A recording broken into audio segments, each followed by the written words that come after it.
Thank you and good evening again. Today, this has been a wonderful day, and I'm really excited to welcome you all. Today, we will explore emotional intelligence, which is basically the ability to understand and manage emotions in ourselves and but also in others, right? So it's a hidden skill that, in my opinion and from my experience, drives success in career and personal life. So today, as usual, I would invite you to discuss in a respectful way, respectful environment, respecting the opinions of others, and all discussions will be in English as usual, except in specific case where maybe there is a word or something that the person speaking don't know or something like that. But we we really use English, and yeah. So whether you are ready or not, you're gonna speak. You're gonna share your opinion, your perspective, because that is how we really engage into a an interesting discussion that is also inclusive, and that is what it's all about.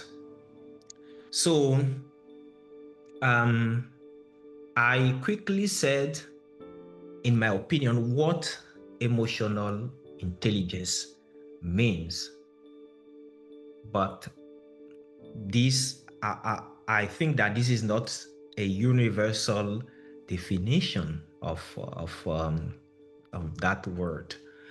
So I would assume that the understanding might also be different from one person to other, or based on your own experiences or understanding. So for this reason, as usual, again, I'm gonna warm up the audience a little bit before we dive deeper into the main part, right? So I will start with, I think you've guessed it. I will start with the basic question: what does emotional intelligence mean to you?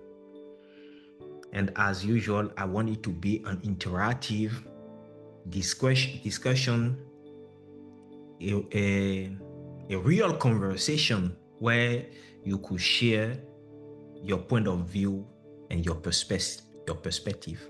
And as usual, don't be shy. Express yourself, even if it happened that you make mistake. As I said, no one is perfect, and only people who never try something will be perfect, will never make mistakes, right? So it's over to you guys. Whoever is ready could just unmute himself and yeah, and just share his perspective, his or her perspectives. And before that, I would like to say that I'm particularly happy and grateful today, because for um, we I don't want to say for the first time, because I want it to be repetitive. We have even more women attending than men, right? So that's really good. Thank you, ladies, for joining, for the support, and for your commitment. I truly appreciate. So, thereof, I open the discussion, and whoever is ready just start and share his opinion. Thank you. Okay, good evening, doctor. Good evening, everyone. I hope that everyone are doing very well. So, apologize when I am here. The rain fall down, so maybe we will not receive me well as we can, but I will try to explain a little bit myself about the today topic. Okay, for me, emotional intelligence means that the ability or the capacity that someone to has to recognize, to manage, to train, to awareness some people, to recognize, to manage his own emotion and the emotion of those people. For me, emotional intelligence look like the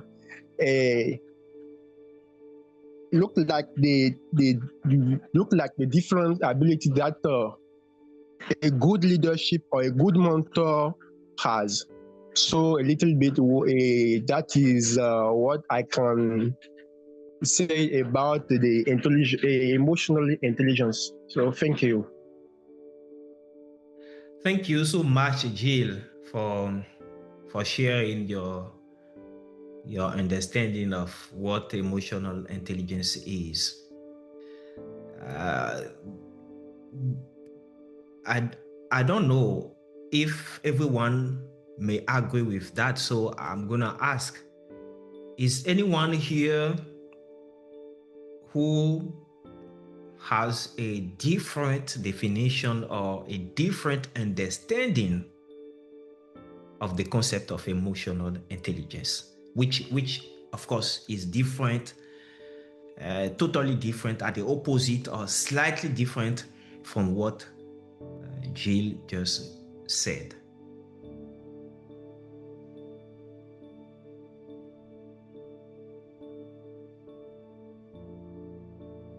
No one?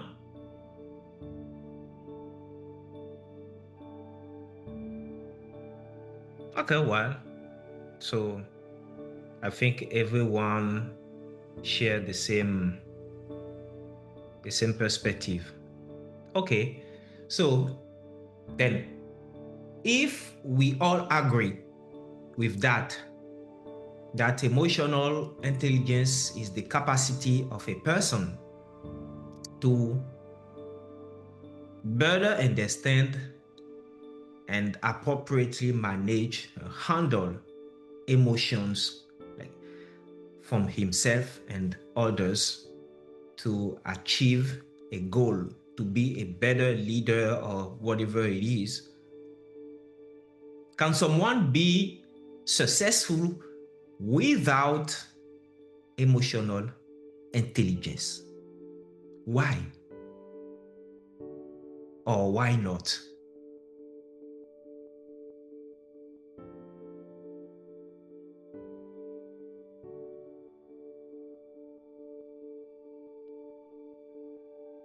Any?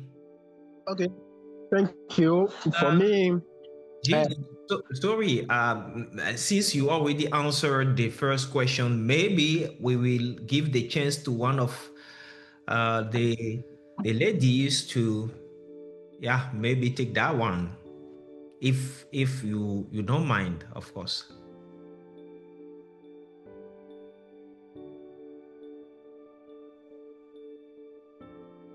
Yes, Chance. Okay. The person who don't have emotional intelligence can't succeed, because when you have emotional intelligence, we can calm the conflict, we can manage a team, and we can be a good leader. This is my opinion of this question. Okay. So, according to you, it's not possible to succeed without a certain degree of emotional intelligence. Yes. So, one question is, do you think, like, and it's a very innocent question. Do you think that President Donald Trump has a high degree of emotional intelligence? Yes. Or a person like Elon Musk? Do you think they have a high degree of emotional intelligence? Yes, I do. Good. That is interesting. And why do you think that?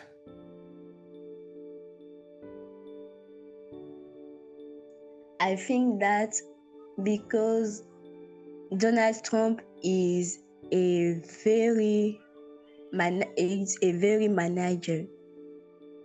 So he's a good manager. A good manager. Yes. Okay, so he's a good leader. A good leader. Donald Trump is a good leader. Yeah, which is obvious since he's president. He has been a successful businessman and then the president of the United States. Yeah. Yes. He even if he is not a good leader, he might be above average in terms of leadership. That's true. Vencesline, thank you so much, James. Now we move to Vencesline. Hi everyone. Hi, Meda. Hello. Yes. By the way, sorry for that. By the way, that is something I never said, but you could feel free to address me, you all, by my first name, which is more aligned with the Anglo-Saxon culture, right? So, Okay. I just want to say that about what Miss Chance saying about Donald Trump. I think that he has not emotional intelligent degree. Because I think he's a person who are aggressive. whoa.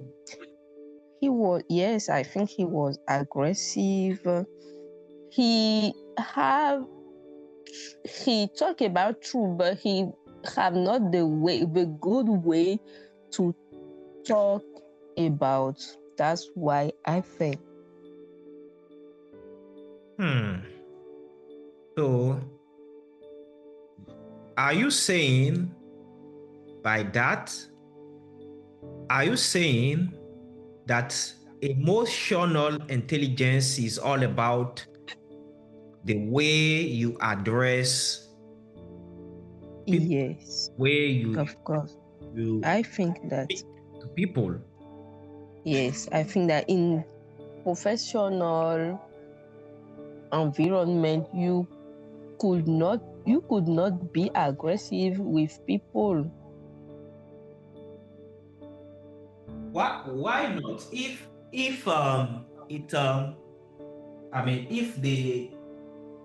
if what you are discussing about, if the matter requires you maybe to be very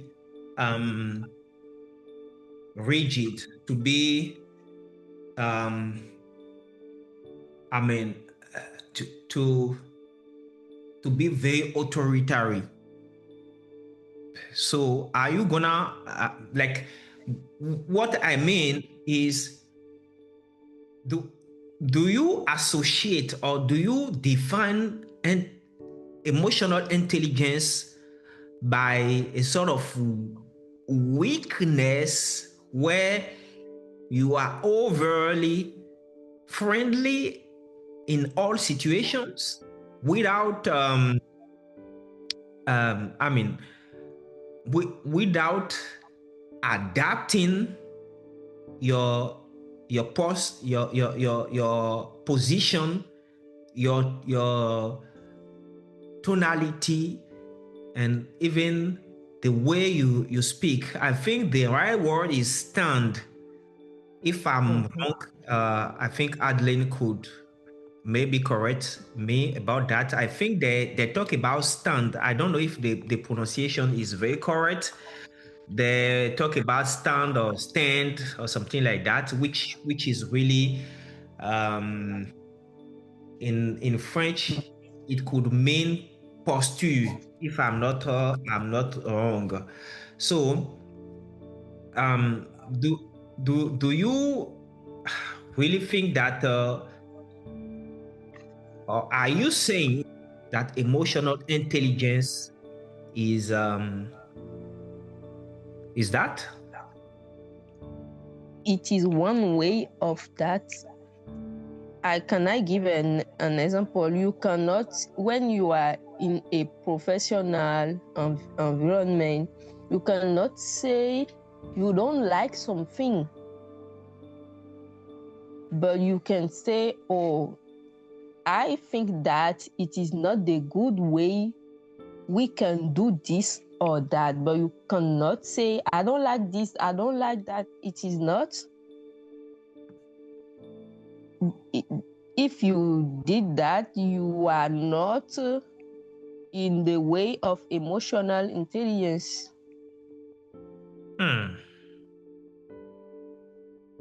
Okay, wonderful. So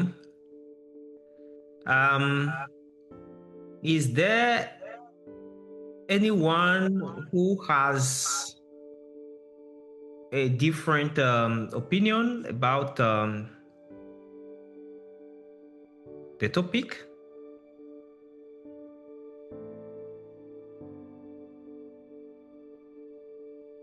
Anyone?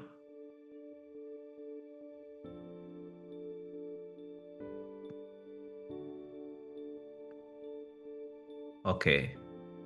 It's likely that no one. Yes. I want to. I'm not do agree with what with the person singer's opinion, but I would like just to explain myself. I would like to say that sometime in front of some situation based on our field or based on the field where you or we are, your emotion can be very, very strong, or you can be very rigorous. We can have more rigor than someone. For instance, I suppose that you, in your business field, there are some people who are not able to do very well what you want to do. And by this way, you will maybe use more money, you will expense more money to produce than you can. By this way, you need to be very, very focused and to say what you didn't like. So I think that based on the field or the domain, your emotion can be very rigorous. But sometimes you can also be very flexible, and you can just do with some situation. But be very free all of time, I'm not sure, because when you want to succeed in society, you need really to have some rigors or some right that you need to follow. So that is my point of view. Thank you. Okay, thank you so much, Jill. So clearly, I think personally, I think that emotional intelligence, and this is where it creates some confusions, because leadership is very complex, and sometimes you need to be very hard as a leader, because you have the vision and you want people to follow you, and not everyone will be happy to join you. There might be some people who are not even convinced by what you are saying, and they may want to resist, and sometimes to pull you even off the road. And in those situations, you've got to use the right stand that is appropriate to handle that.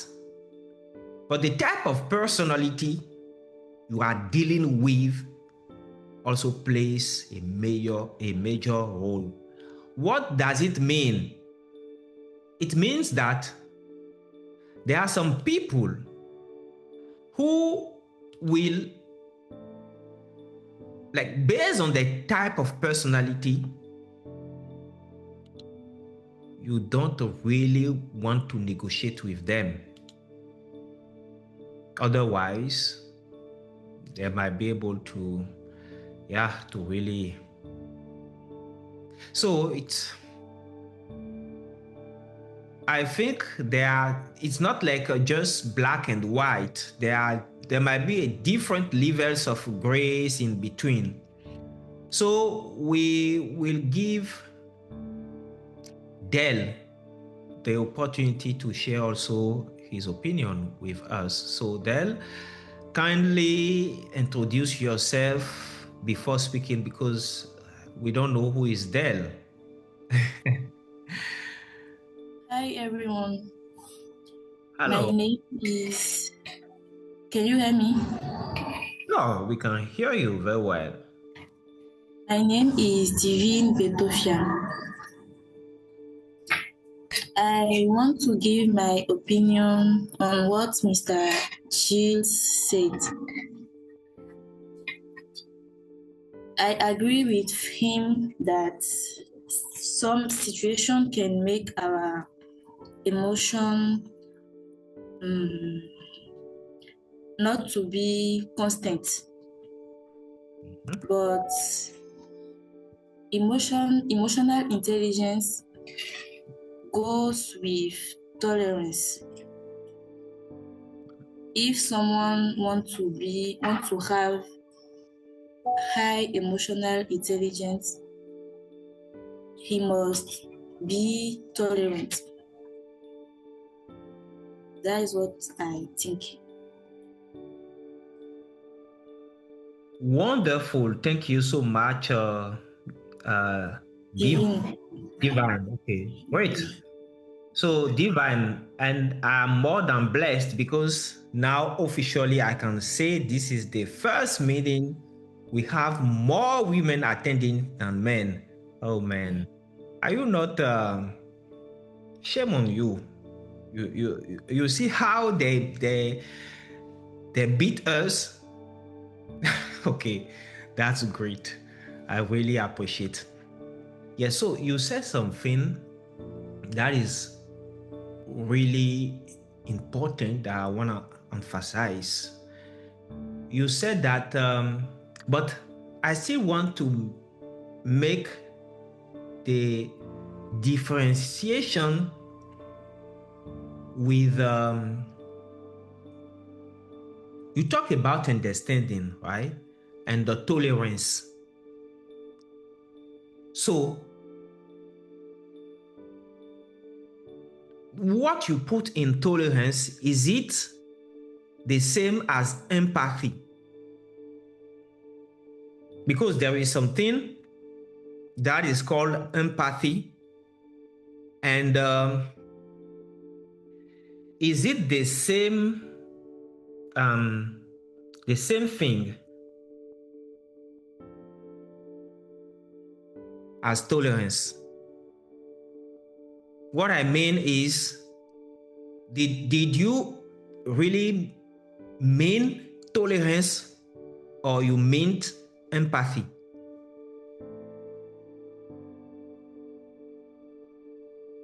Divine.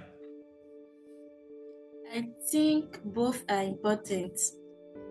Not that tolerance is the same thing as impartiality, but both can make us have emotional intelligence.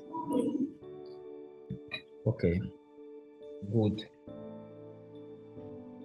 So now, do you have an example or some examples of people who have a very high level of emotional intelligence? Do you know anyone who has an exceptionally high level of emotional intelligence? As you gave the example of Donald Trump, I think that another president is the president of Benin, Patrice Talon. Okay. Because in taking his decisions, he is very intelligent emotionally. Good. And okay, I'll come back to that question later. I would like us to make a quick round for you guys to share people who you think have a high degree of emotional intelligence, and thereafter we will try to identify together some common characteristics, some common attributes those people have that make them like things they share in common that maybe we could just try to mimic in our everyday life, or to just sort of reproduce, also to have that high degree of emotional intelligence. And I would like now to change, and Buchomeko, would you like to share with us, to tell us about someone who you think has a very high degree of emotional intelligence?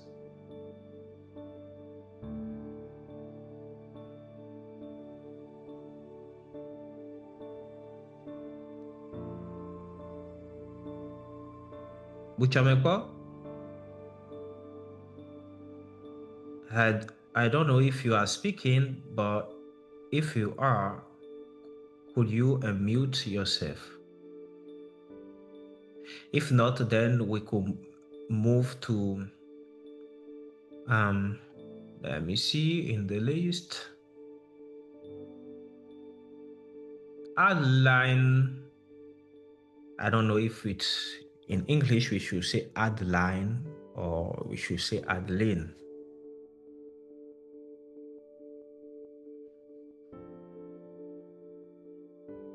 Are you there, Adeline? Hi, coach. Yeah. I was scared because I thought maybe people are not hearing me anymore since I asked and you did not respond, and also Adeline did not. So I started wondering if my microphone is working very well. Yeah. So Uchomekpo. Your microphone work correctly. I hear you. Okay. Great. Good evening, Coach. How are you doing? Good evening. I'm wonderful. I'm fantastic. It's been a very good day. Okay, thank you. I don't have more information. You are muted. I don't know what happened. Yeah, okay, now it's working. Okay. Please, sorry. I don't have more information about this subject. The emotional intelligence is very important in professional environments. If you are intelligent, if you are emotional intelligence, you arrive to have the solution of all. But if you don't emotional intelligence, is a little problem. You can you can try. You don't have the possibility to listen others, to listen your colleague, to give her opinions and all. But if you are emotional intelligence, whenever the problem, same if it is a big problem, you arrive. You arrive to have your calmness and you have I don't know why to say that you arrive to give a solution for all. Thank you very much. Okay, thank you. And is there anyone that you admire who has a high degree of emotional intelligence that you could talk about? Any maybe public person or even someone we don't know that you could talk about?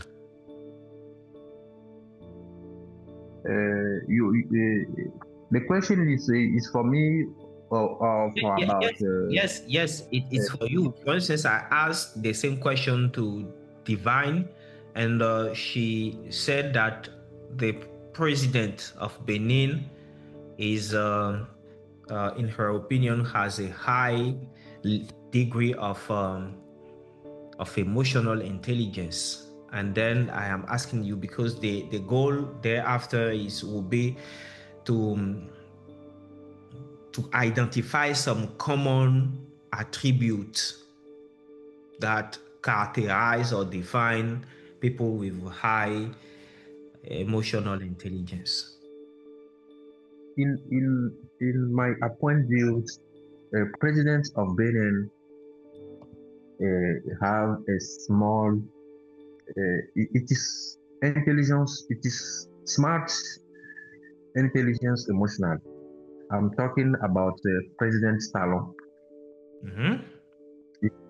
In my point views, Mr. Talon is intelligence, is emotional intelligence. Okay.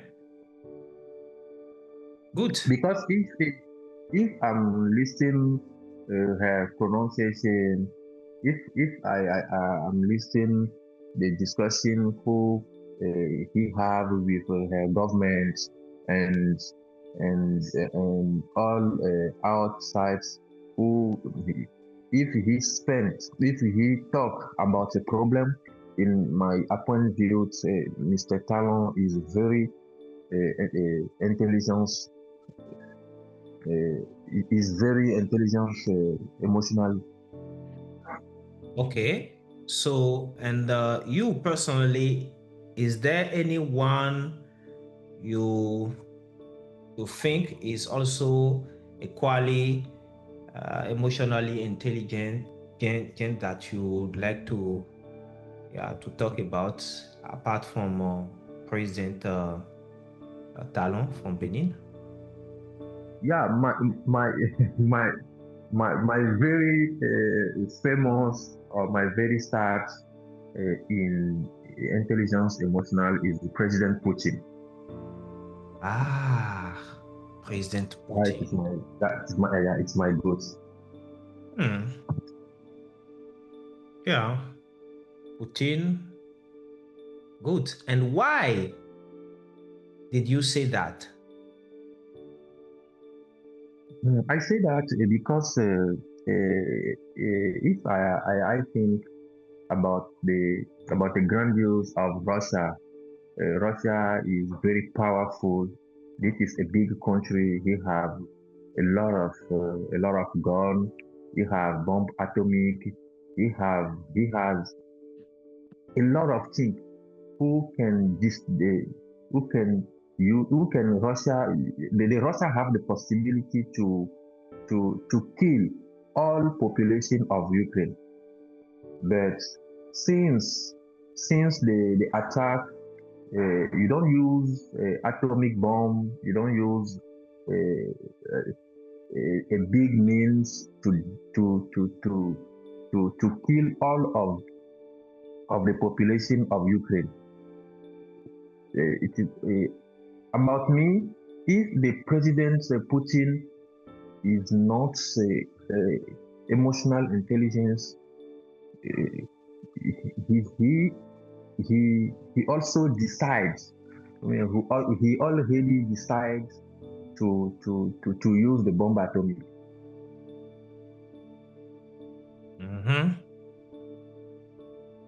So, for you, then this.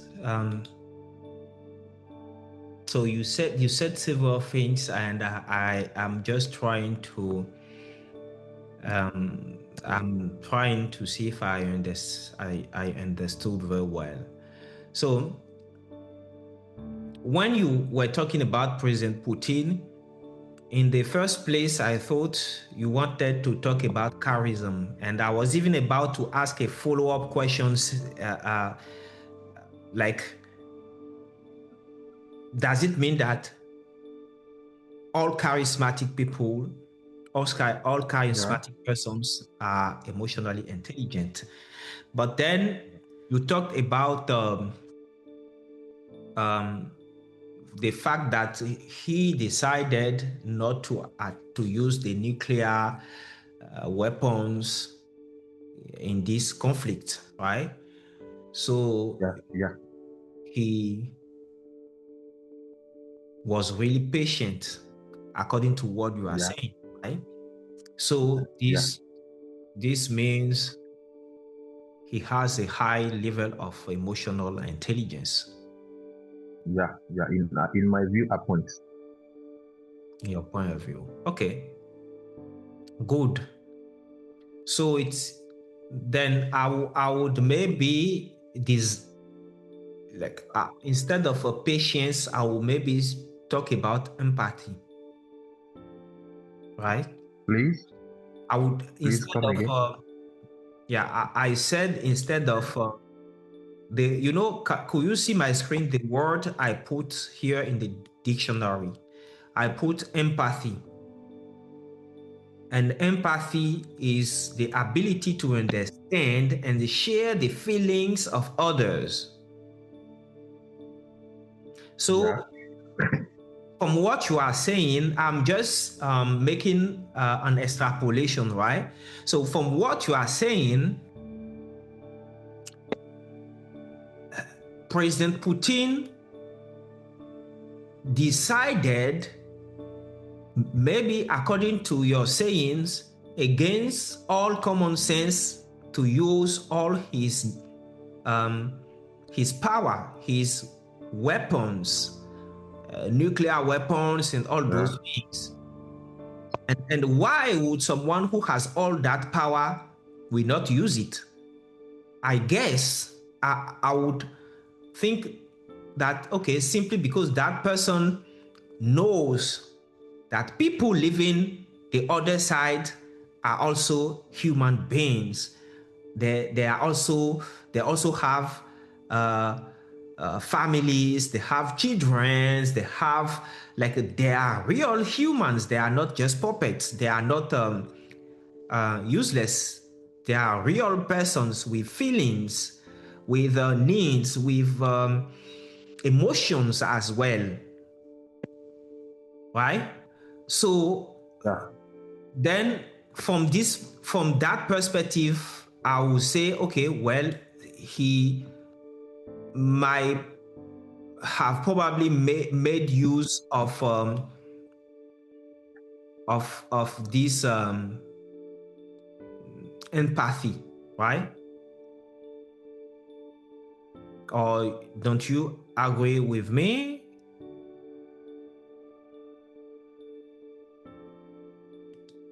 Yeah, I think you agreed with me. Okay. I agree. So then we will pass. Then who is gonna speak now? I'm thinking about Adeline. Adeline, are you there?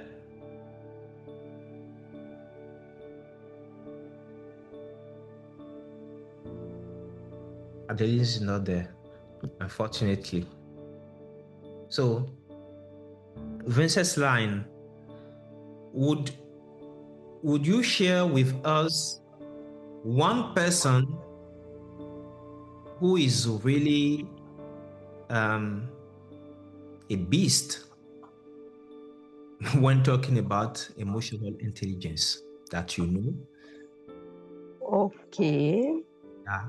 I want to talk about my responsible at work. Mm-hmm.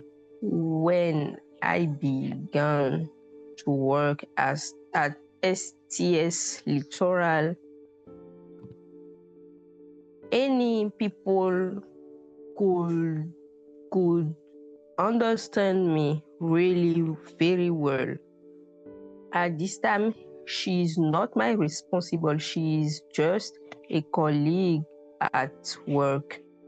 But the way she taught me, she advised me in any situation, helped me to be better in life and work. And today she was my responsible. She continued to be kindly. She know how to talk people, how to what can I say? I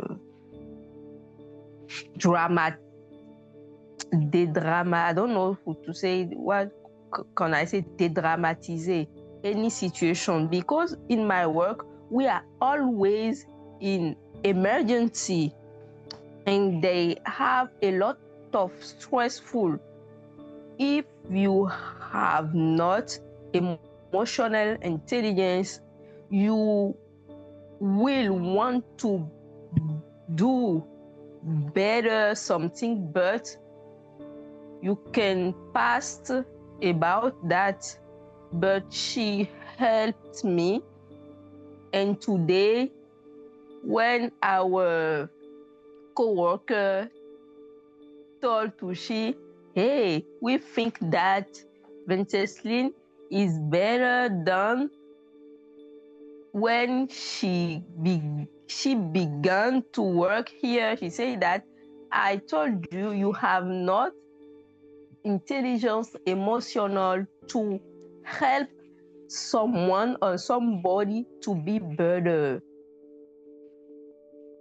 But lead by lead, she helped people, and they have not more stressful at work. And I think that she's a very amazing people, and I give example about she for doing everything at work and in life generally. Okay, good. That is very nice to hear, and I think it will also be very good for her to hear that you value her leadership, and you value how she was able to see the best in you while others were unable to see it. And I think that is also one of the more interesting aspect, I would say, duties of a good leader, helping others to grow and supporting them. And not everyone is able to do that, especially I'm very sad to say that, especially in our African context, where quickly you become a threat for the person. They will say, okay, well, they feel threatened because they will say, okay, well, one day maybe you take their position, you take their job or something like that. There are a lot of people who still think that way, which is really sad. But most often, good leaders, they don't care. They are not afraid to push you as much as possible for you to really express your full potential. That's great.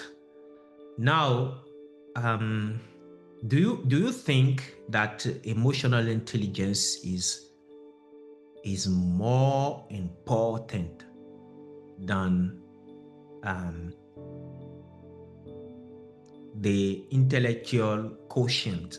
This IQ. In French, they say QE. So which is the metric of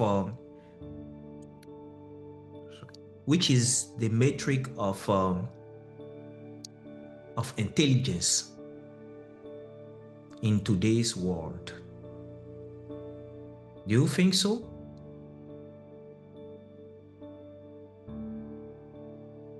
And feel free to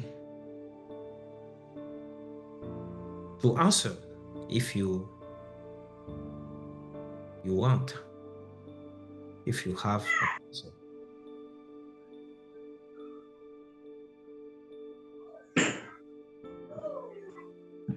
Mr. Meda. Yes? I want to give my opinion. Sure. Okay. I don't think emotional intelligence is more important than quotient intellectual, because the quotient intellectual are very important in the world.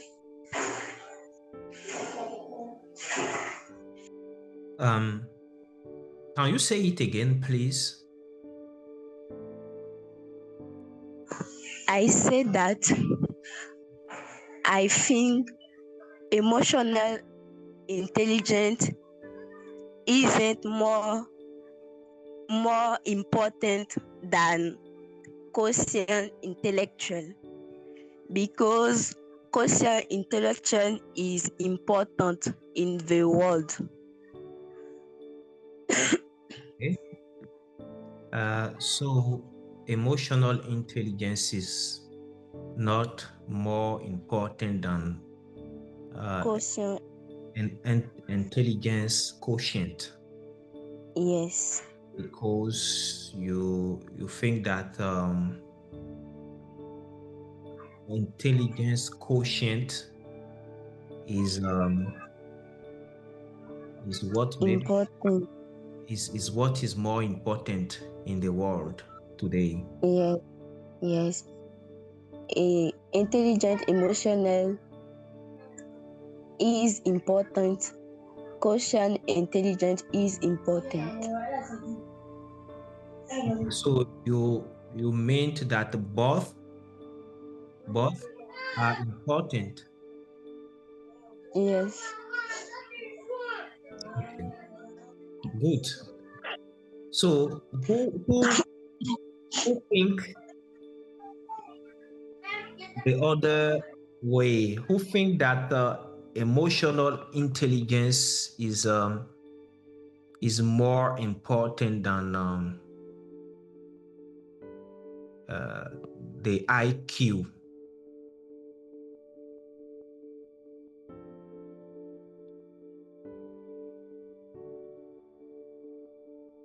No one? Okay. So let's see. What is your definition of IQ?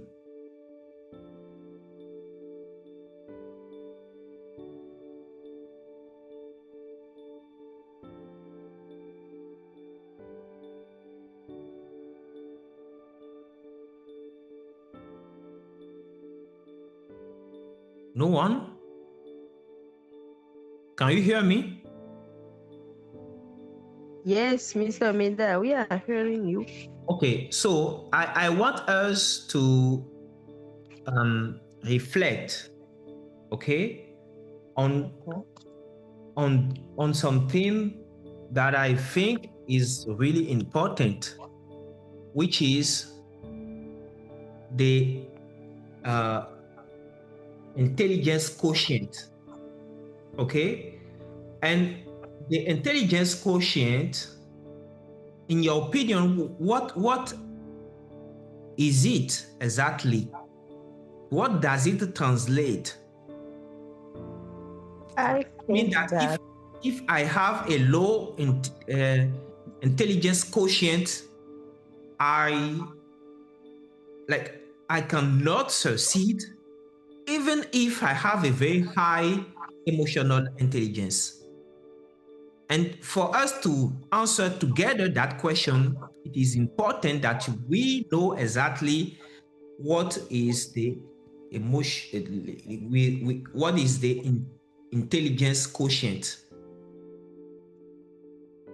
So for you, what is intelligence quotient? And maybe how is it measured, and what does it translate? I think that it's how much you are intelligent, how much you understand the thing you learn, and your the thing you can adapt to your environment, and also and forth. But I think at the same way with Chance, when she said that you can be intelligent, but if you have not emotional intelligence, you could fail in life, and in work environment, and or in what to say, so vital or what they say. I don't know what word to say.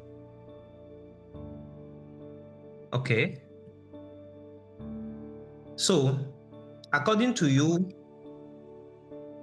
an intelligence quotient is how intelligent a person is. Yes.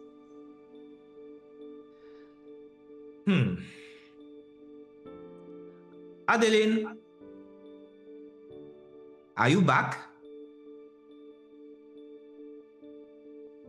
It's very strange. Adeline seems not connected. Hello. Yes. Yeah. Sorry for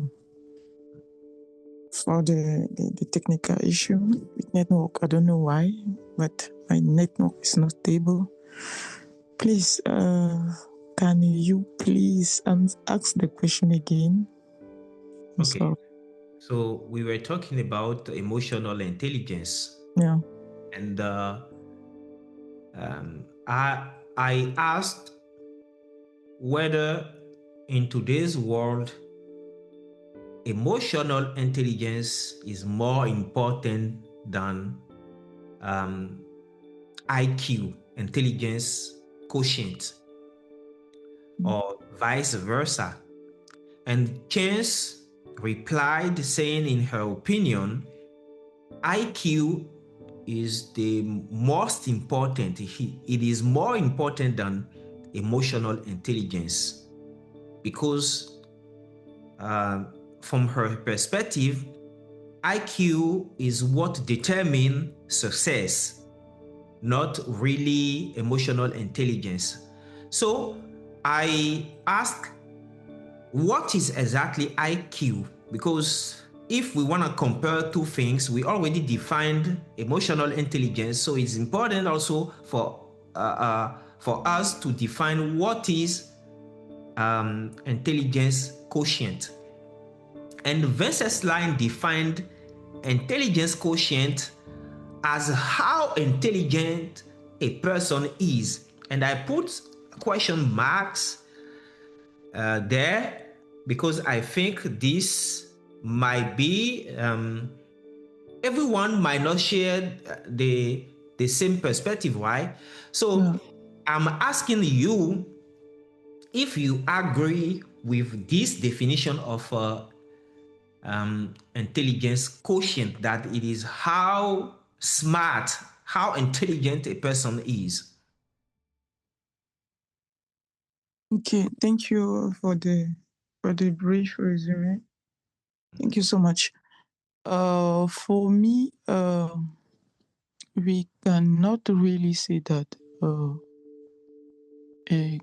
intelligence quotient is can be defined by how smart somebody is, or so some people are. Because first of all, we need to define, because as we said, there are many types of intelligence. And if we just say the quotient, the intelligence quotient define how smart somebody is, for me it's vague. Like what are we talking about? Are we talking about intelligence in terms of emotions? There are many domains that intelligence can be applied to. So we cannot just say there is a quotient. No, maybe based on the average in school, I don't know, the grades. There are some other types of intelligence that are not really taken into account when talking about an intelligence quotient.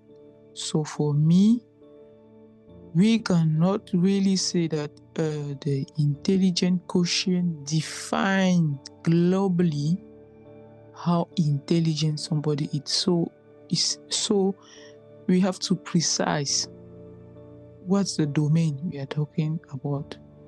Yeah, before talking about, we can say intelligence quotient in social relations, for example. Yeah, By that time, we can have a scale based on social relations, or intelligent quotient based on, I don't know, exact science, or philosophy, or emotions, as we were saying, because there are many domains, and all those domains are important in life.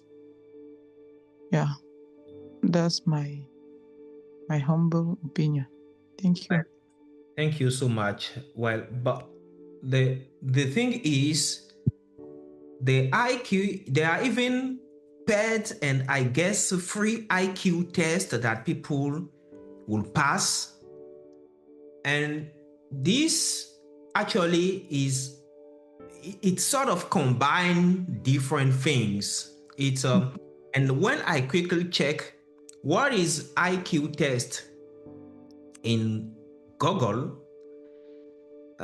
Wikipedia, a page from Wikipedia said that an intelligence quotient is a total score derived from a set of standardized tests of subsets designated, or what's they put here, designed to assess human intelligence. Originally, IQ was a score obtained by dividing a person's estimated mental age obtained by administering an intelligence test by the person's chronological age. So basically what it means is that it's a sort of standardized test, right? And I'm talking about that because I have seen a few weeks ago a video from a Caucasian lady on social media saying that black people black person from Africa have the lowest IQ score, which according to her is 45 out of, I don't know what is the maximum, and for her that make us closer to monkeys. And she even said that in that video that Chinese and even Aboriginal people, they are better because we black, we have very low IQ. And Caucasians, they have high IQs. And when I watched that video, it was so fun. And for me, and this is no offense, I just see in the act and in the claims the proof of someone who is not smart at all, who is not intelligent. And as like what I'm saying, I could say it in front of anyone. And what is very sad in that video is that there are some black Africans commenting down in this video saying, yes, she's right. We are really stupid. We aren't smart. So she is right. And that's why here I really want us to take more time to dissect that question and to understand exactly what is intelligence quotient, because not everyone understands what it is. They said it is a standardized test, but who created that standardized test? It's like me who is a French speaker, I am Francophone, and someone took me to China to pass a test in Chinese, will I succeed in that test? That's a question to everyone, because this is a standardized test based on a society, the value, the education, the culture of that society.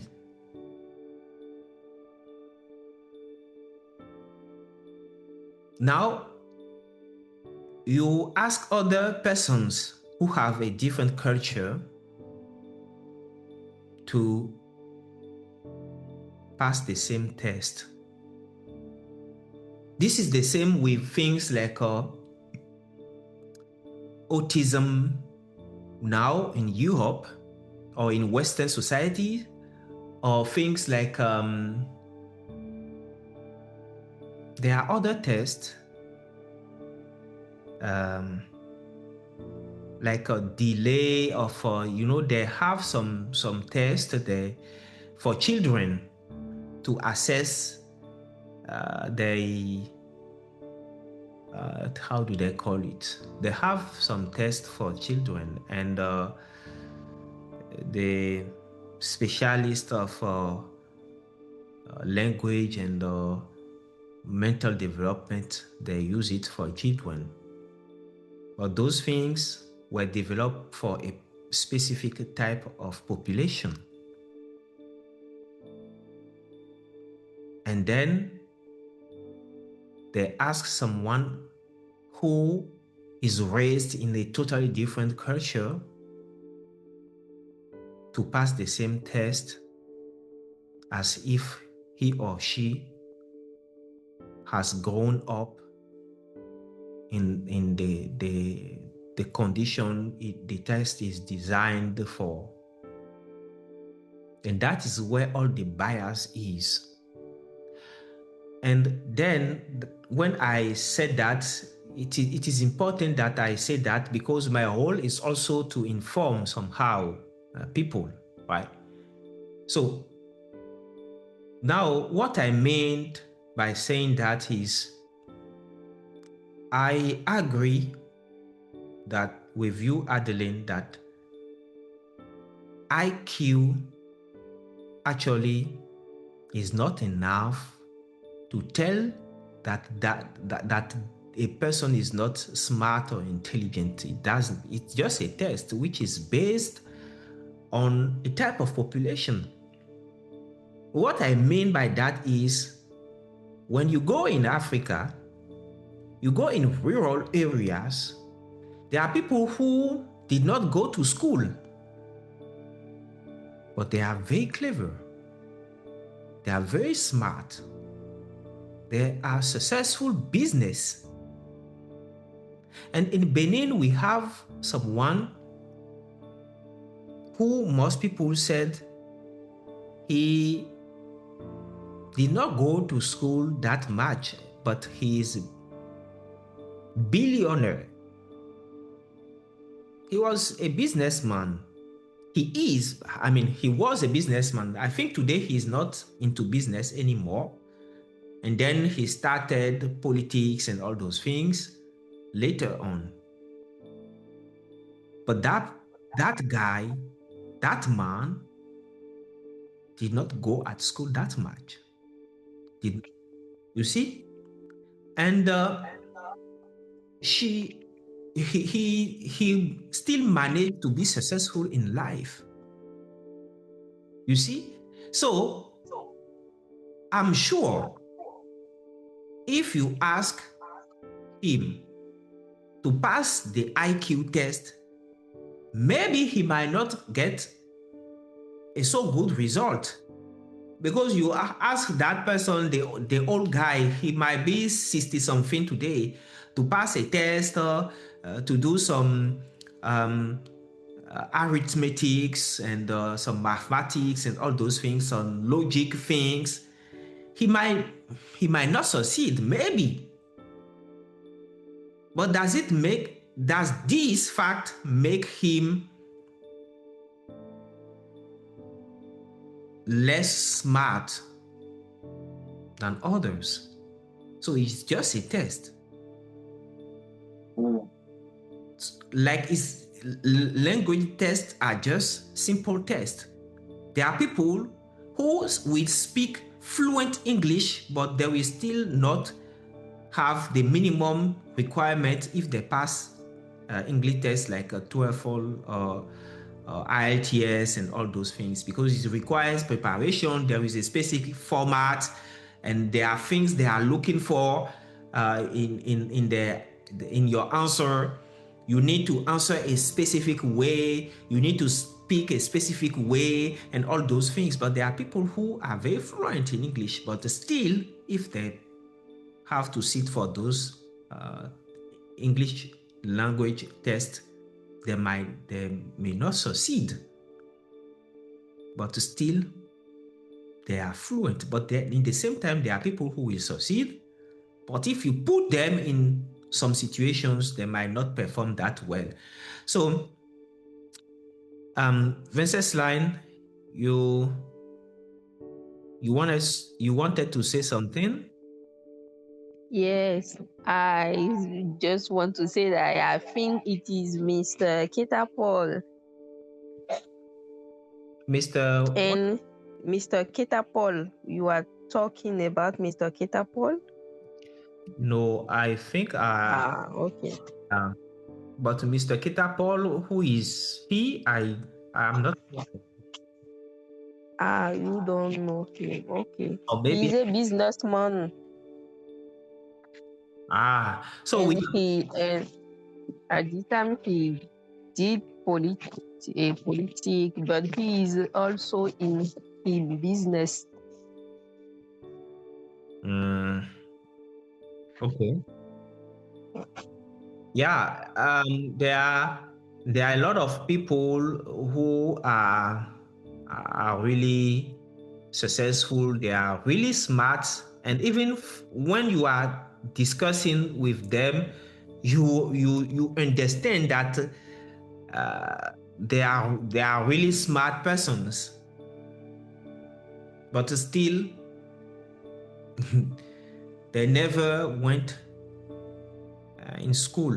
So that is it. So it's something we really need to take carefully. Those metrics are sometimes population specific. They are sometimes culture specific. And when they were developed for a specific population, taking into account the culture, even the program in school, and all those things. So we need to pay really attention when generalizing over such concepts. Now that we said that, my question to Adeline is still, you already said it some way, but I'm still not satisfied yet. Do you think that emotional intelligence is more important than absolute intelligence quotient, especially when we are talking about success?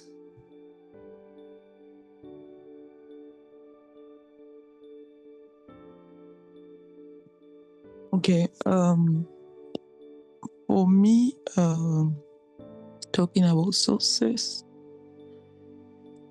I think emotional intelligence can be included in intelligent quotient, because for me it's an aspect of the intelligence quotient, but that deals with emotions. And if I remember well, in our previous sessions, our previous classes, we were saying that emotional intelligence is an important skill for leadership. So for our personal career or professional development, we can say that emotional intelligence is important, but we cannot just count on emotional intelligence to be successful. We need also to add the other types of intelligence. Like as I was saying, for example, if we take, for example, the case with exact sciences, if you are doing in science, you must develop certain skills that will allow you to be fully competent in your domain before adding emotional intelligence on it to be really successful as a leader in your domain. And apart from that, there are also other types of intelligence that should be associated. Yeah, that's what I can say. Okay, thank you so much. Now, I think I think that the standard IQ test, as we know, at least as they are implemented today, do not really include. I'm not sure that they include aspect related. Aspect, right? They do not include aspect related to emotions. The test. They include other aspect related to logic. So they will give you a problem to solve, a problem of logic to solve, and in a certain period of time. And sometimes even the answer is not what is not only based on your answer, whether you found the right answer, but also they take into account the time you use to answer each question and all those things. So it is more based, it's less based on your emotions, but it's based on other stuff. So how you think, how fast you think, could you solve complex problems, and all those things. Now, but I do agree with you 100% that emotional intelligence is a key component in leadership, and then it is relevant in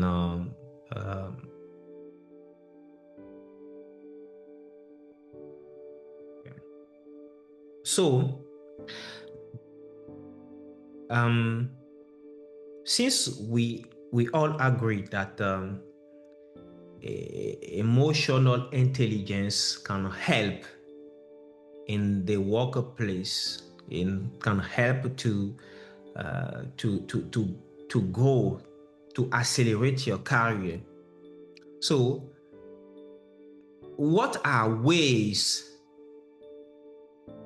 practical ways, you guys, you think you could make use of your emotional intelligence in the workplace? Do you have any idea? Jill, you have any idea about how you could you can use your emotional intelligence at the workplace to be a better colleague or a better leader, co-worker, whatever? Okay. For me, among the different ways that you can use to really be to really have a good emotional intelligence and to be a good colleague is, firstly, you will really learn how to communicate the communication is very important. So by this way, we will really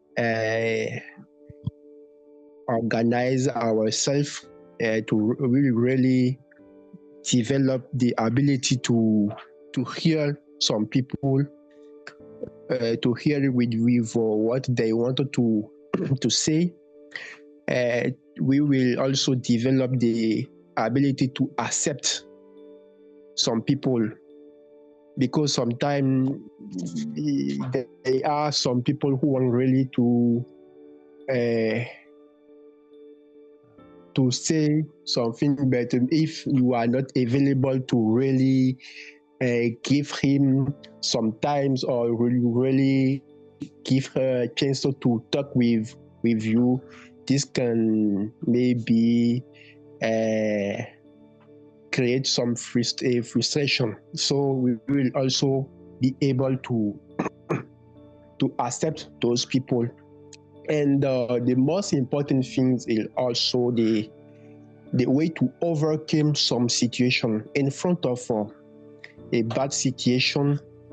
We must be able to have a patience and to be free. Even if it is difficult, we will try to really develop these skills or this ability, because it's very, very important. So our way to manage some situation depends more from our emotional intelligence. So if we have we develop the ability or the skills to really overcome a bad situation, or to have more passion in front of some situation, this will really help us to be a good leader or a good colleague in our workplace. So that is what I want to say about the different way that we can use to be to have a good emotional intelligence. Okay, thank you so much, Gilles. So from what you said, there are a few keywords that you mentioned repetitively, and I would talk about active listening. So your ability to listen very well to the person, and you talked about tolerance, and you did not use the word tolerance. You talk also about acceptance. You need to accept the other person in his maybe his diversity. You also mentioned an aspect that I would put into empathy. And you said a last thing that unfortunately I forgot. What was that thing? I was looking for my pen, and then I lost track of so yeah, then that's it. Yeah, I remember now. So you talked about using emotional intelligence to better communicate. For instance, when there is a conflict, maybe, or something like that. So when there is a situation, the way you handle the situation, you manage the situation, could be improved just by leveraging your emotional intelligence. So then we will I will ask you then if you could share a moment when your emotions,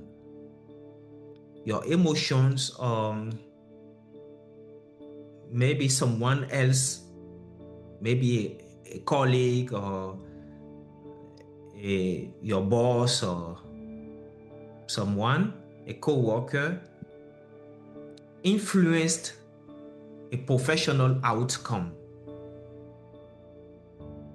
And I'm sure that everyone may be able to give an example, because we all were in a situation where our own emotions or someone else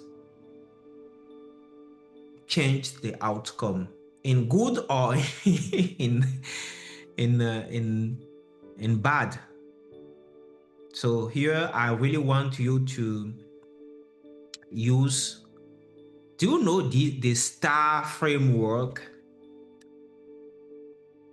Who knows the STAR framework?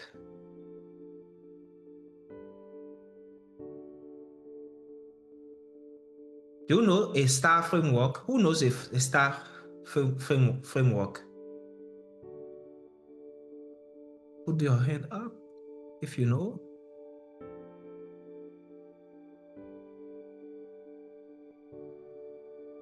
No one. No, I could not believe that. I'm sure you all know the STAR framework. This is a classic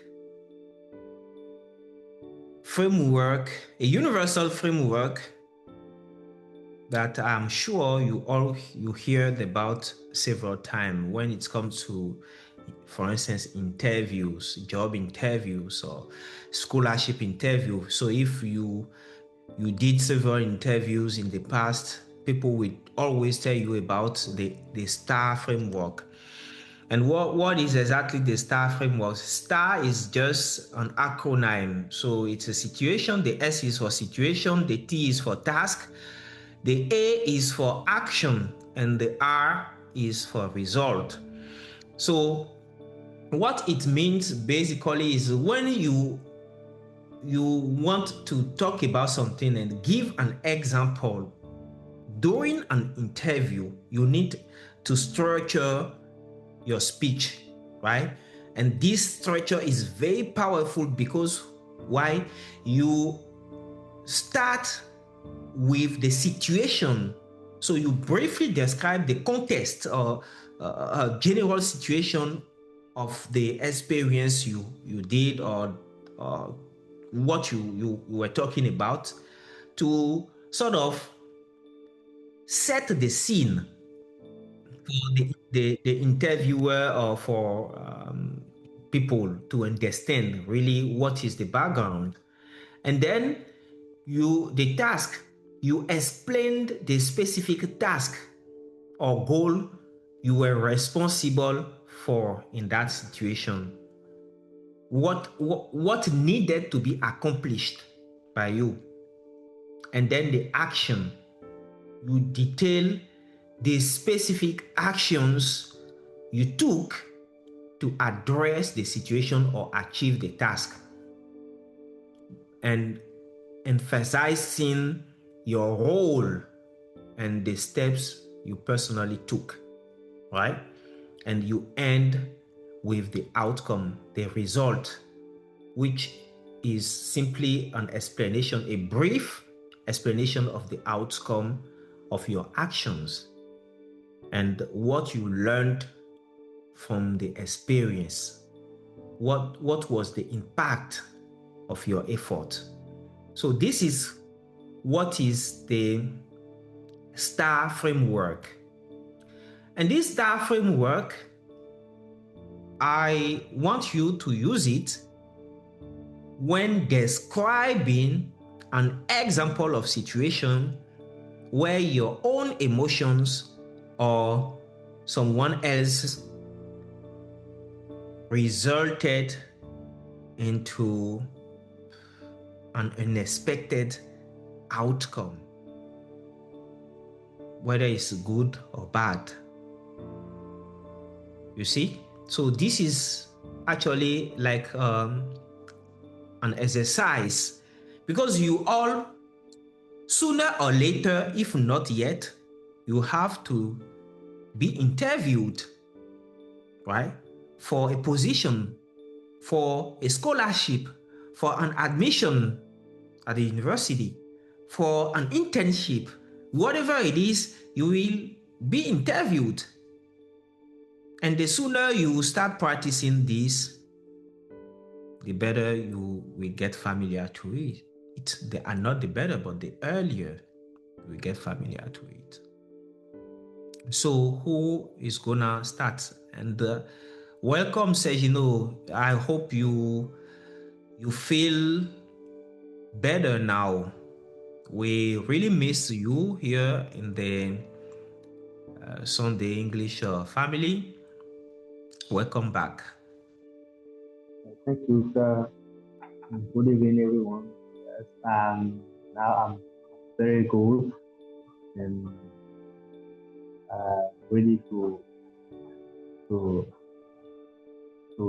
be, and I'm glad to be here with you. Great. Awesome. Okay, so would you like today? I'm not gonna synthesize everything, right? Because we've been discussing for over 1 hour and a half now. So quickly, you read it. The topic, it's on the screen, emotional intelligence. So today we are talking about emotional intelligence, and I think this is a topic you are really familiar with, because what most people do not know, you are a fellow of the award program. And in the frame of this program, you are my mentee, right? And the award program award African woman in agricultural research and development.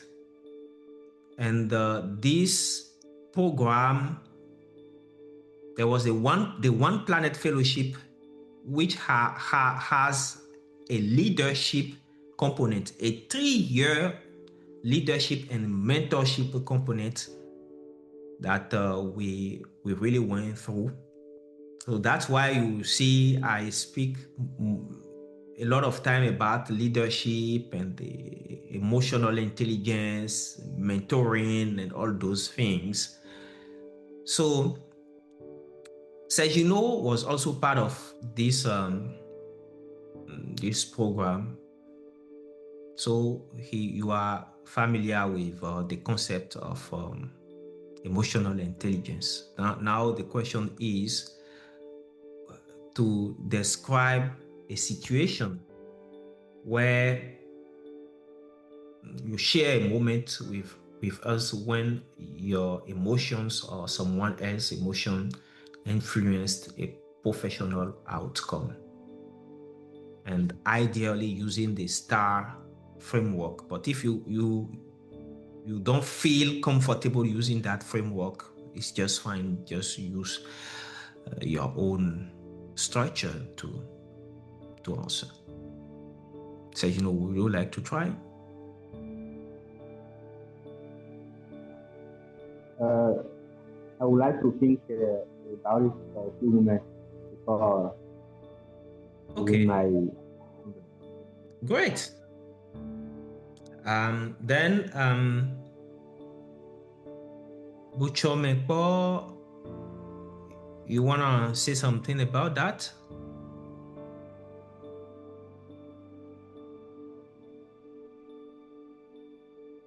Hello, Coach. Hello? Yeah, I agree. I agree with my colleagues. Emotional. The emotional intelligence is very important. It is important than than than the natural intelligence. So so if you are very smart, you have a big diploma, you have a big relation, but you don't intelligence emotional, you cannot take care of this relation. So in my viewpoint, it is very, very important to have the intelligence, the intelligence.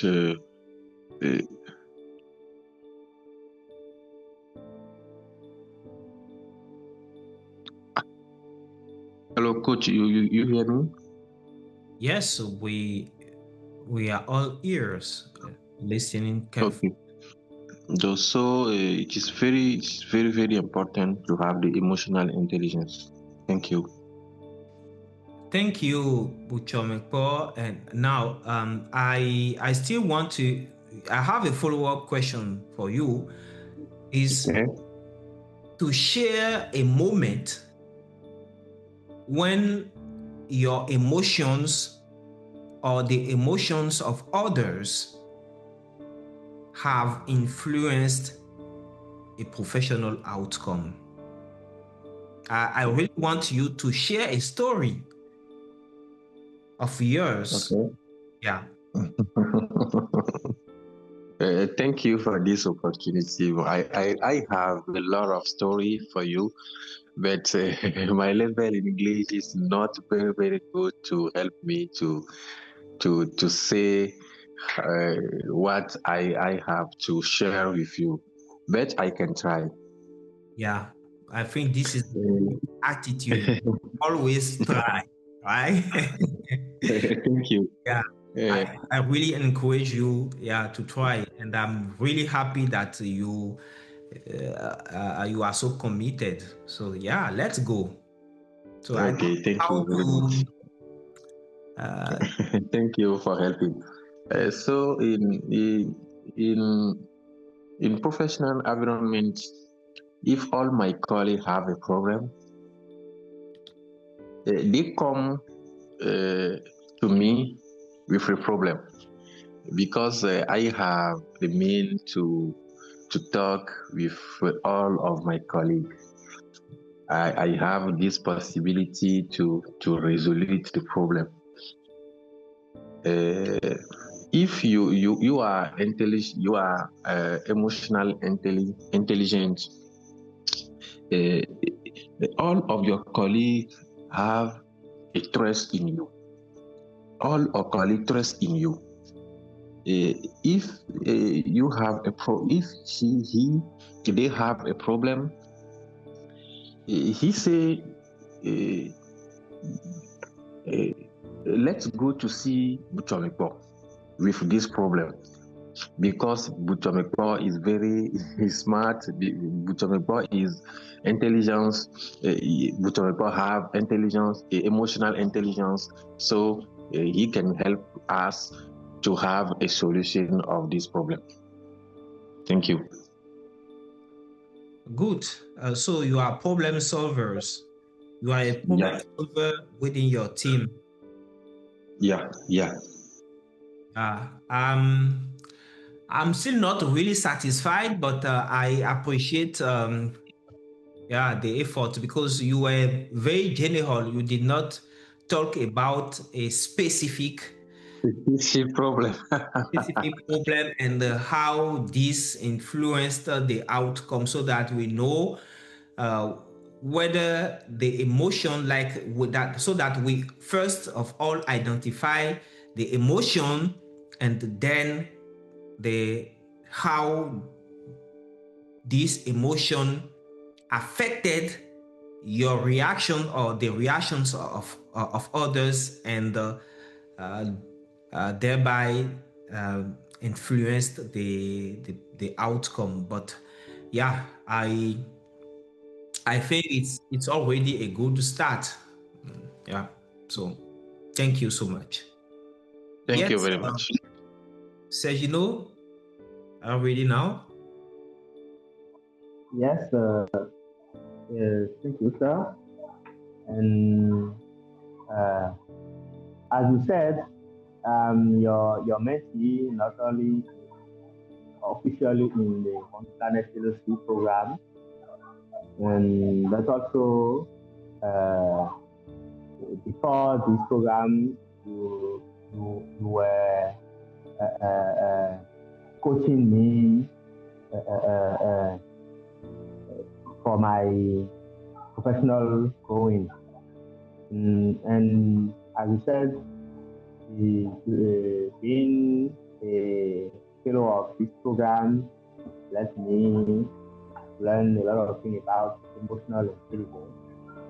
And for me, being emotional intelligence is to be able to feel what our colleagues or what people in our environment feel in some specific situation without letting our own emotion submerge us. Is sort of taking account the feeling of our colleagues or our friends, our family members in their behavior to understand why they act like they're doing it,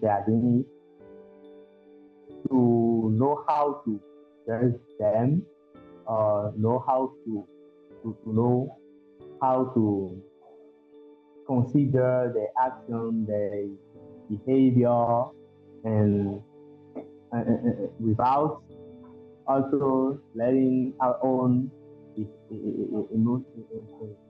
emotion take the lead for our decision.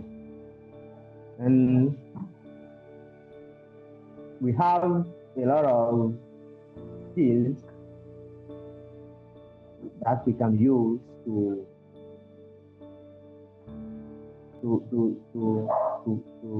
have this to develop emotional intelligence, like emotional listening, giving feedback, and also being assertive in communication. Personally, most of the time, I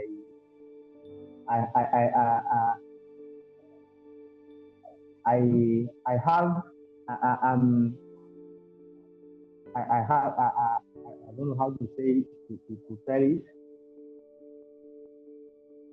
Sometimes I'm a part of a unit at the laboratory of applied ecology, and sometimes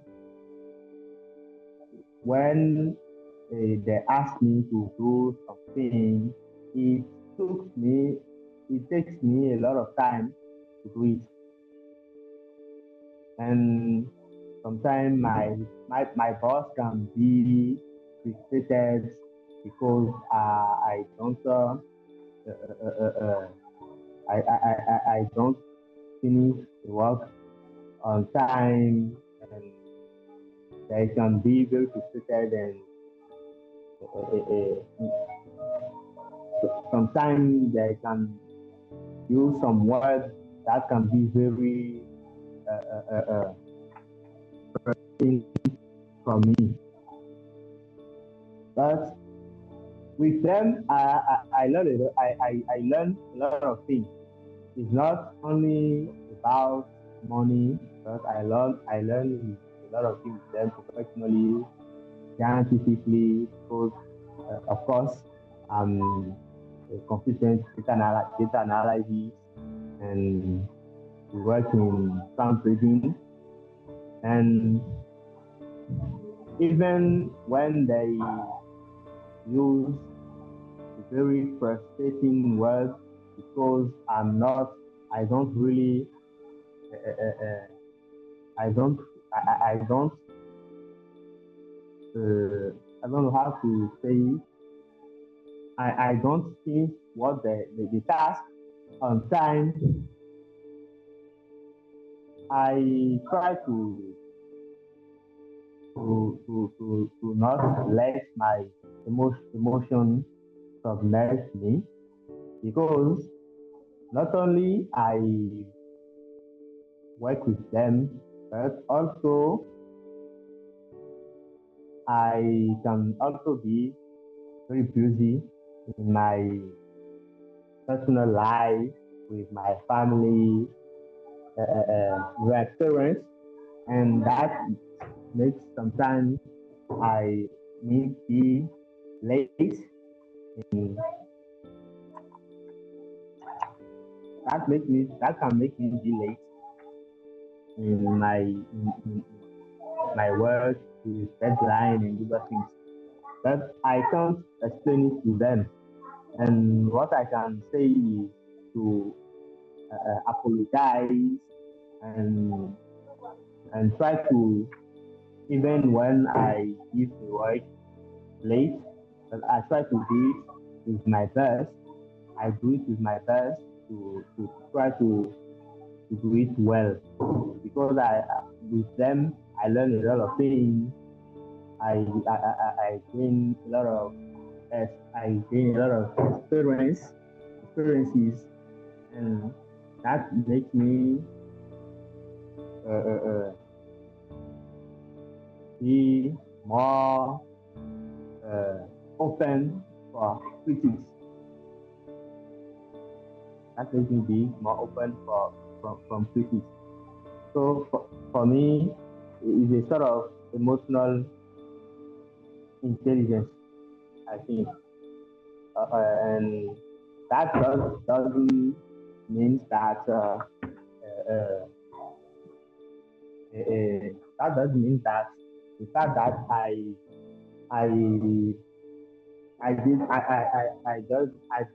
don't finish on time my different tasks is a good thing, and I work on it. But I try to don't take in account the frustration from on me, because sometimes the words can be very frustrating. The words can make me feel like I'm not really useful, or I'm not a serious man. But what they don't know is that sometimes what they ask me to do cannot be a priority for me. But I want to keep I want to keep working with them. That's why even when they are frustrated and they use some words that are not really encouraging, I'm always working with them, trying to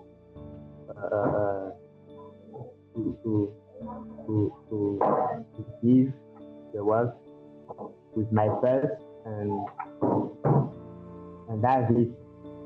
This is my experience and how I think I apply emotional intelligence in my professional life.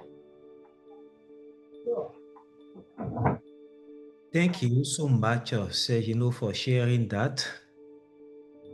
So, if I have to summarize everything you said in maybe 1 minute, I will say that there are situations where you deliver but not on time. So, and then there are some criticism, some very hard words which are not encouraging, which might be, I guess, sometimes condescending. And then the emotions in that time, when despite you do your best to be on time or to meet up with the deadlines of whatever, the emotion is that you feel not valued, you are frustrated, and because when you do your best and someone treats you like you are not really useful, I guess it will hurt. So most people would maybe decide not to continue this collaboration or this relationship, which might even be qualified by others as like a toxic environment, because when constantly you are not valued, then it's not so good. But also then the logical thing anyone would probably have done would be to quit, or maybe to just say, yeah, no, I'm not into that anymore. I don't want you to treat me like that anymore, to shout, to say all sort of things. But rather, which of course would lead to maybe some consequences like, okay, well, you will not work with them anymore. They will not ask you things anymore. And which will also, of course, likely limit also the experience you are getting, because you said that you learn a lot from them. And particularly if it happens that you are doing your studies with them, maybe your master's degree or whatever, then this will also likely affect you, your academic or professional life.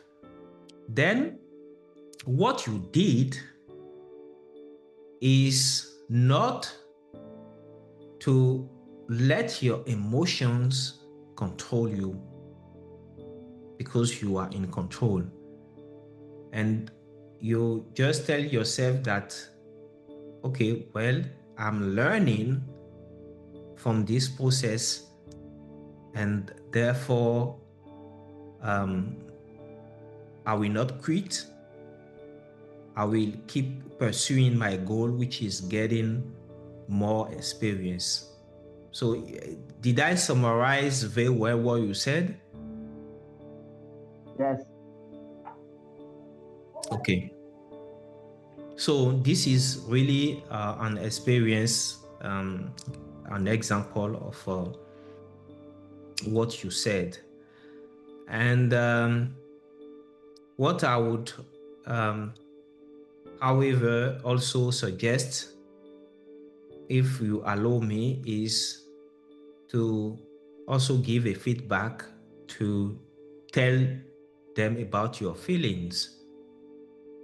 Because for me, the good leader is the one who does not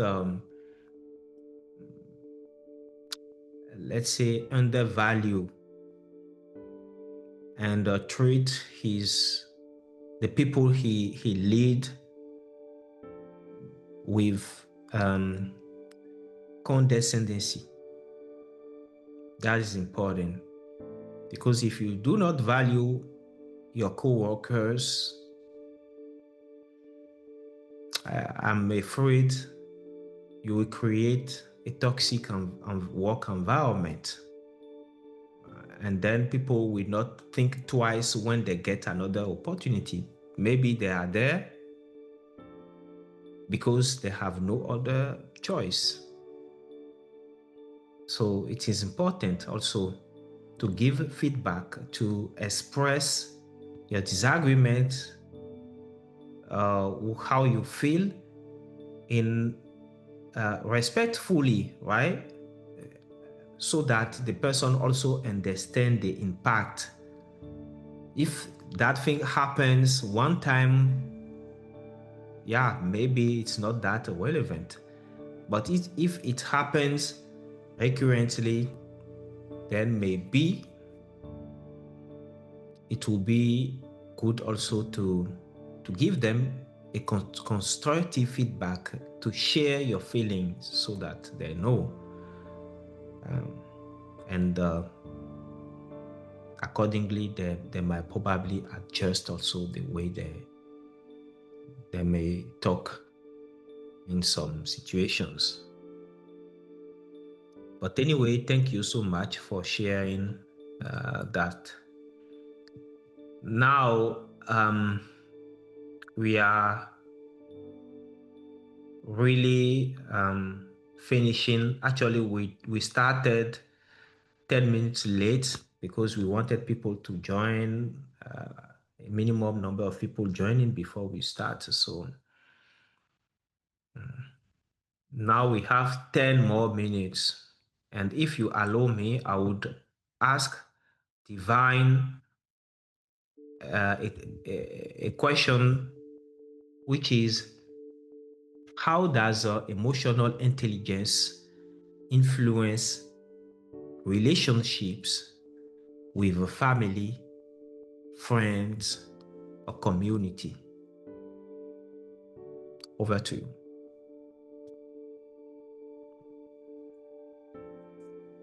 Thank you, Coach, for the question. I think that emotional intelligence can influence positively relationship with family and others.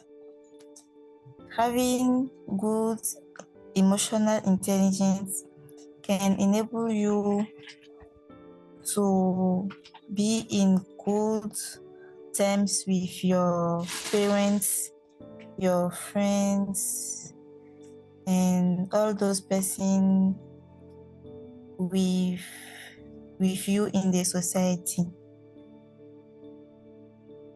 Okay. But if you are not intelligent emotionally, many people who don't love you, who don't like you, and you will have a lot of enemies. Yeah. That's all. Okay. Thank you so much. But now, do you think that there is a differential restriction, constraints, or conditioning about expressing or hiding one's emotion, depending on the sex, like depending on whether you are a woman or a man? I think no one has to hide his emotion. It's not about hiding, but about having the way to express your emotion, not to influence badly your siblings or your friends. Yes, I hear that. Now, and this is right, actually, what you said. My question was more in the sense of a potential conditioning from the society or from a cultural, maybe things like cultural constraining, or maybe also community or education related constraints. You get what I mean? For instance, when some parents or in the society, people we say, okay, men don't do that, and then we tell the small kid, boys don't do that, or men don't do that, or they will tell the little girl, women do not do that. Then you see what I mean. So is there, in your opinion, any society constraint or conditioning, cultural conditioning related to expressing or hiding one's emotion? Sometimes people can say that women must be tolerant. They should not expose their emotion it can be during some debates or some, I don't know how to say it. But anyway, I think that we should not hide our emotions. And if we have emotional intelligence, this will enable us to express our emotions, but intelligently. Whether the society tell us to not express or to express. Okay, thank you. I don't know if I answered the question. Yes, there is no wrong answer. All answers are right because it's about your perception, how you see things, your perspective. So all answers are valid answers, right? There is no universal truth for the questions we often ask here, because there are sometimes controversial topics where people might not necessarily have the same point of view. Okay, so now let me travel to Ivory Coast, and Chance is there. So Chance, do you think that in Ivory Coast people could freely express their emotions irrespective of the gender?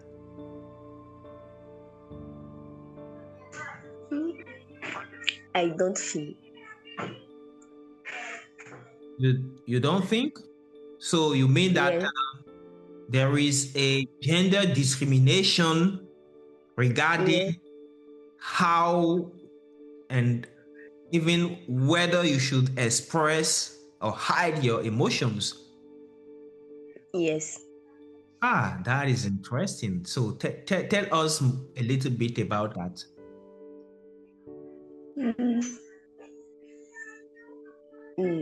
I don't know how to express that.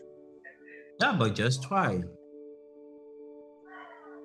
I will summarize. I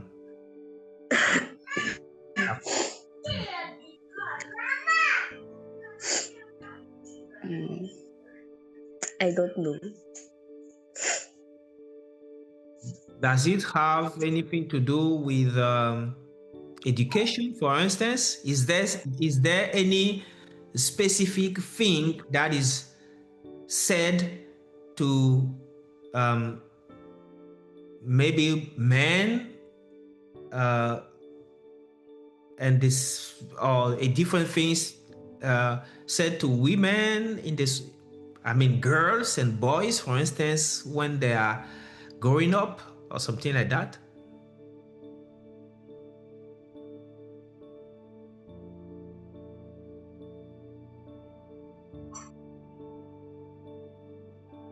You are muted, Chance. If you are answering, then you are muted. Okay, well, I think that Chance. But I think that intelligent emotional isn't the gender of the, when you are a girl or man, if you have emotional intelligence, you have a good communication. you have a good communication, and you should be a good manager for all. Okay. Good. Thank you so much, Chance.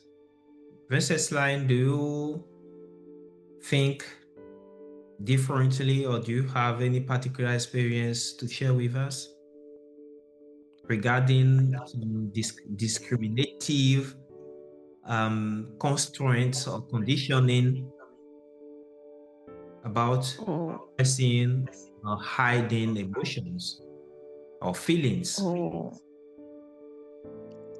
I think that about that,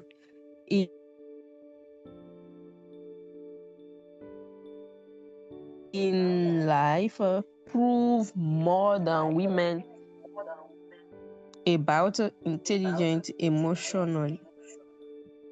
But I think every people could be improve himself to be very smart about emotional intelligence. Okay. Because have a best emotional intelligence will help us to de-dramatize conflict, to know how to answer people, and also, and this is why I want to say about that.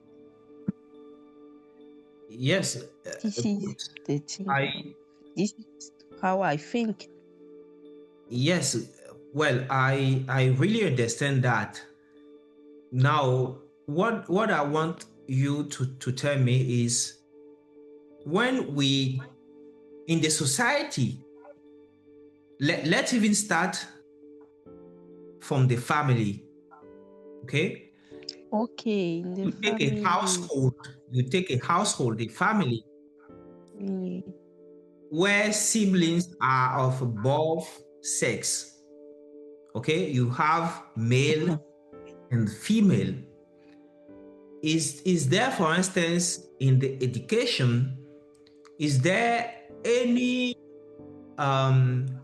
encouragement of, or maybe discouragement of a specific sex regarding expressing their emotion or hiding their emotion, for instance?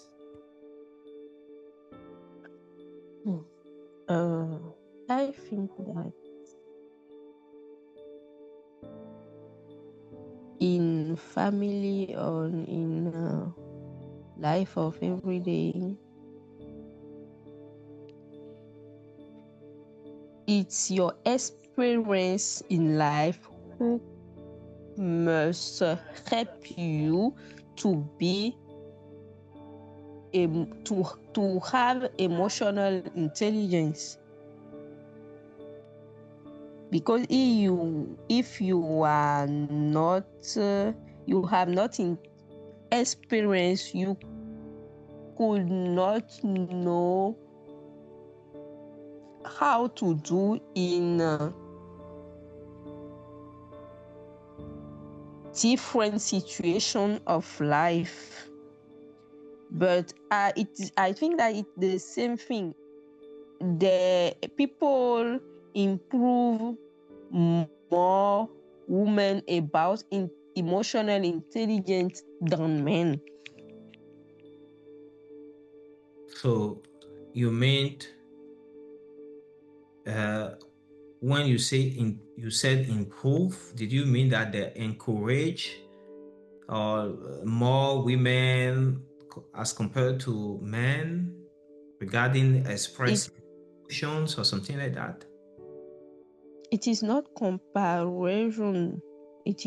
I'm not comparing people, but when you are a woman in life, the people can insult to you. I don't know how to say that. You must be quiet. A woman cannot express this. You cannot express this. You must be quiet. You cannot do this. You cannot do that. For example, in our African context, women must be high or better in homework than men. Yes, I agree, but what does it have with emotional intelligence or emotions? It is just an example. I don't know how to explain very well that, but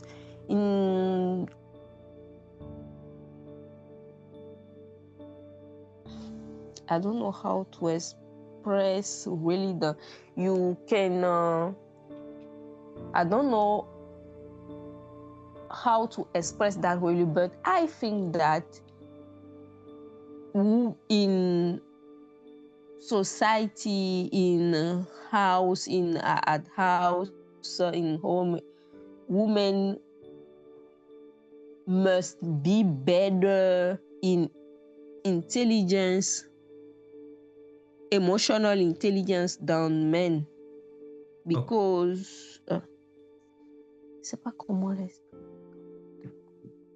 Okay, so I think I got it a little bit. Unfortunately,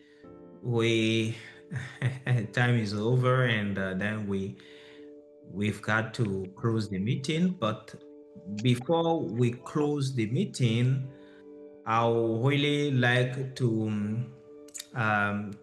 share a key take-home messages from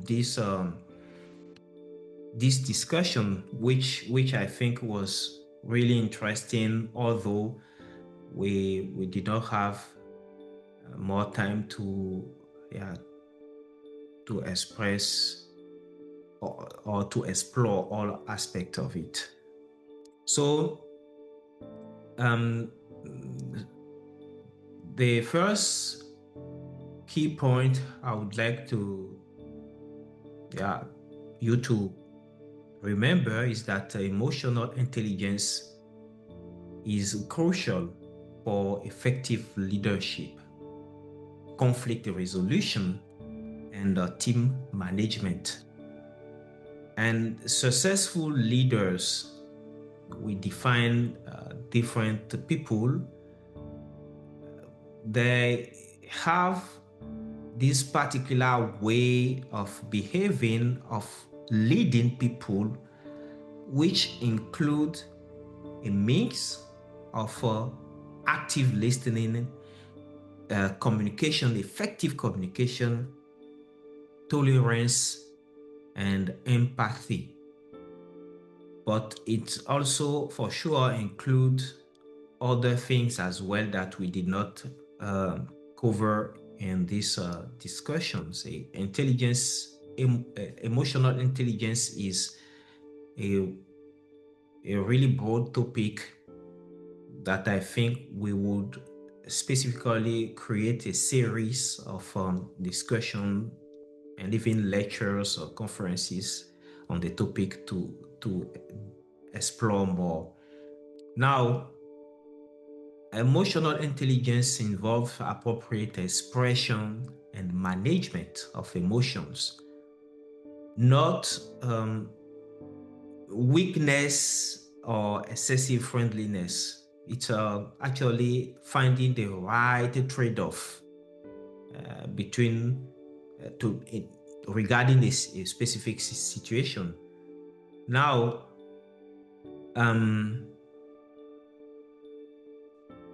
emotional intelligence and general intelligence are both important, although emotional intelligence is key in social interactions and the leadership context. General intelligence is also important in maybe technical or academic related things. And now today, there are 2 or 3 things we covered, like the STAR framework, which stands for situation, task, action, and result, that I would really encourage you to read more about it and to look it up and see how you could implement it in most of your intervention and even your job interviews and scholarship interview and all those things. Now, one key aspect is that giving feedback, constructive feedback, is also part of emotional intelligence, which means selecting the more appropriate time even to give feedback, and the way, the format you should give feedback is also important. And that gives me the idea that next section we will talk about how to give effective feedback. There are people, if you give them feedback the wrong way, they will be very angry after you. And so it's really important. So now the challenge for this week, or maybe I would say I don't want to say homework, but it's just like a homework. It's like an assignment for this week is to really be more intentional in every situation, especially the more complex situation, to make use of your emotional intelligence to better manage critical situation, give feedback, and the way you react to situations, even if you are in the position of power. That is it. And thereof, I really thank you all for your commitment, for your time, for your kind contribution. It is really well appreciated. And there is no English club, Sunday English club, without you guys. And I truly appreciate that. Thank you. And see you next Sunday. Same link, same time. We are going to discuss about giving feedback. That is it. We put this record on YouTube, and I will share the link within the English community so that you could watch it again and maybe notice a few mistakes I made when speaking, or a few mistakes you also made when speaking. That is what is wonderful about it. Everyone could make mistakes. And the more important is not the mistakes, but is that when you make the mistake and you are aware of that, then you could improve. That is it. And so thank you so much for attending. And I would say wish you a very productive week ahead. And bye for now. See you. Bye-bye. Thank you, sir. Have a good week. Thank you, Mr. Mida. Mr. Mida. Thank you, Coach Mida. Have a good night. A pleasure. Have a good night. Okay. Bye.